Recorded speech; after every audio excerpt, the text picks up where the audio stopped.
ఏదైతే ఆన్గోయింగ్ స్కీమ్స్గా ఉన్నాయో,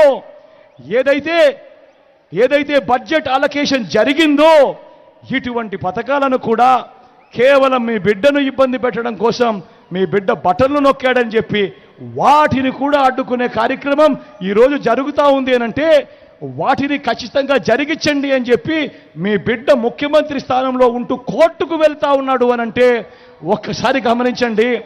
నిజంగా ఏ స్థాయిలో కుట్రలు జరుగుతూ ఉన్నాయి, ఏ స్థాయిలో వీళ్ళ దుర్బుద్ధి పనిచేస్తూ ఉంది అని అడుగుతా ఉన్నా. మీ అందరికీ ఈ విషయం చెప్తా ఉన్నా, ఒకటే ఒక్క విషయం. ఇన్ని సంవత్సరాలు మీ బిడ్డ బటన్లు నొక్కుతా ఉన్నాడు. ప్రతి అవ్వ తాత ఇంటికే పెన్షన్ సొమ్ము పంపిస్తా ఉన్నాడు మీ బిడ్డ.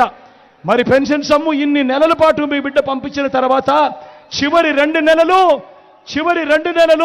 పెన్షన్ సొమ్ము అవ్వాతాతలకు ఇంటికి రాకపోతే ఆ అవ్వాతాతలకు అర్థం కాదా ఈ కుట్రలు ఎవరు చేస్తా ఉన్నారు అని అడుగుతా ఉన్నాను. ఇదే పెద్ద మనిషి చంద్రబాబు నాయుడును, ఢిల్లీలో ఉన్న ఆ పెద్దలను.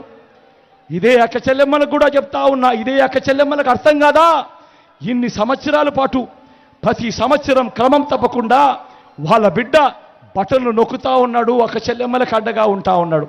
మరి చివరికి వచ్చేసరికి చివరి 2 నెలలు మీ బిడ్డ బటన్లు నొక్కుతా ఉన్నా కూడా అక్క చెల్లెమ్మలకు రాకుండా అడ్డు తగులుతా ఉన్న వాళ్ళను ఎవరు చేస్తా ఉన్నారు అని అక్క చెల్లెమ్మలకు అర్థం కాకుండా ఉంటుందా అని అడుగుతా ఉన్నాడు మీ బిడ్డ.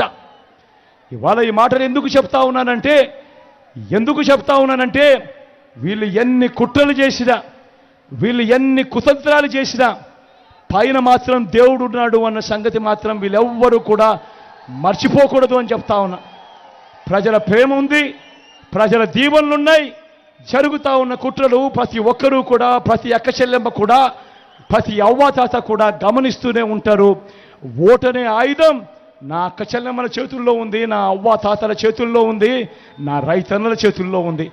ఓటనే ఆయుధంతో వీళ్ళు కొట్టబోయే దెబ్బకు ఢిల్లీ పీఠం కూడా కదలుతుంది అని కూడా ఈ సందర్భంగా గట్టిగా చెప్తా ఉన్నా.